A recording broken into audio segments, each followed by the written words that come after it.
Ohayo gozaimasu. Minasan, hari ini aku mau cerita tentang kelanjutan dari video sebelumnya ya.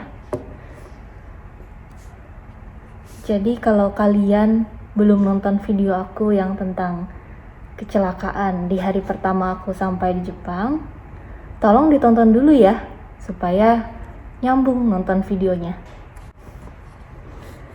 Jadi teman-teman, beberapa minggu setelah aku sampai di Jepang, aku langsung kepikiran untuk apply visa kunjungan keluarga ya. Dan itu maksimal 3 bulan aja. Jadi setidaknya 3 bulan itu aku bisa bareng keluarga aku di sini.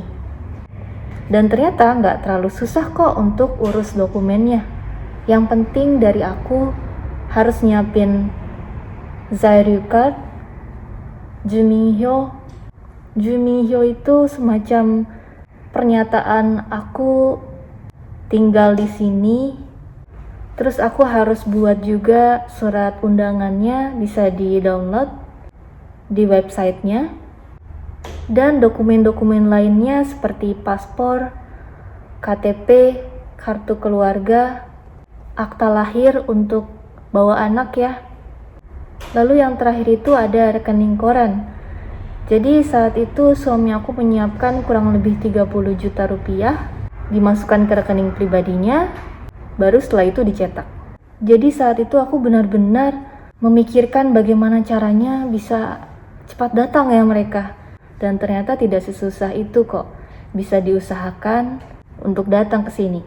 Tapi saat itu aku tidak bicara ke orang-orang perusahaan aku. Jadi aku diam-diam aja ya. Dan memang gak ada aturan yang pasti sih, kayak gak boleh bawa keluarga gitu.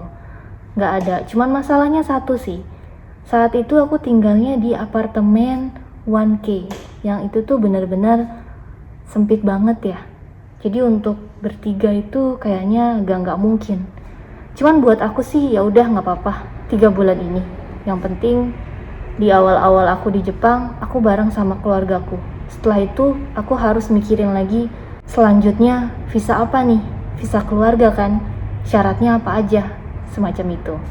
Jadi kalau teman-teman merasa ada yang kira-kira mirip sama cerita aku, mau bawa keluarga dan memang sebenarnya boleh ya bawa keluarga, tapi mungkin belum bisa apply langsung visa keluarga, ya udah coba aja visa kunjungan keluarga sementara.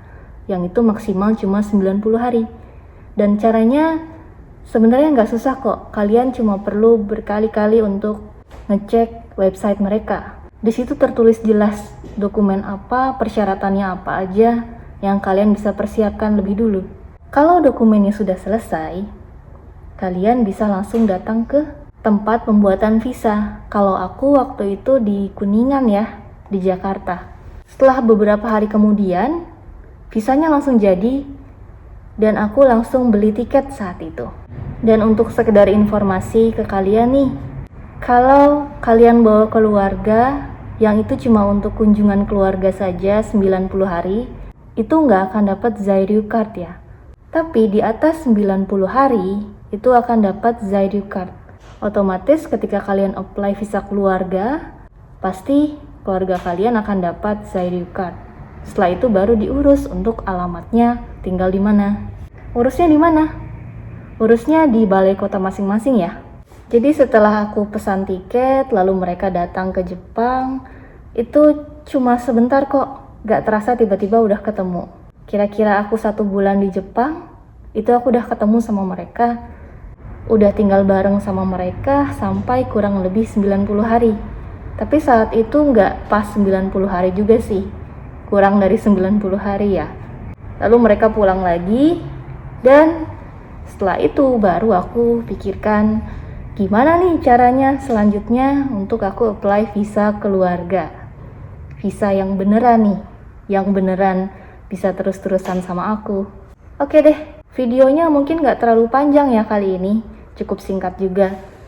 Dan nantikan video berikutnya tentang aku, tentang ceritaku apply visa keluarga di imigrasi.